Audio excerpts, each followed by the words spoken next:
बारातियों की गाड़ी को अलमनाक हादसा, 8 अफराद जाँ बहक हो गए। बदकिस्मत खानदान की गाड़ी बेकाबू होकर मस्जिद से टकरा गई। जाँ बहक होने वालों में दुल्हन, 3 बच्चे, 2 खवातीन भी शामिल।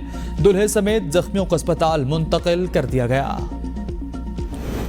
सिंध की निगरान हुकूमत ने मेयर कराची बैरिस्टर मुर्तजा वहाब से बुलेट प्रूफ लग्जरी गाड़ी वापस ले ली। V8 GSI 192 गाड़ी निगरान वज़ीर दाखिला ब्रिगेडियर रिटायर्ड हारिस नवाज को अलॉट। साबिक वज़ीर आला सिंध सैयद मुराद अली शाह ने बुलेट प्रूफ गाड़ी बैरिस्टर मुर्तजा वहाब को अलॉट की थी।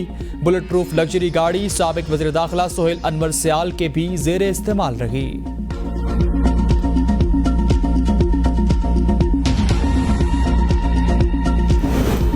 और एशिया कप में बांग्लादेश ने भारत को 6 रन से शिकस्त दे दी है। बांग्लादेश के 266 रन के हदफ के ताक़ुब में भारतीय टीम 260 रन पर ऑल आउट हो गई। भारत के 6 खिलाड़ी डबल फिगर में भी दाखिल न हो सके। शमिल गिल ने 121 रन बनाए।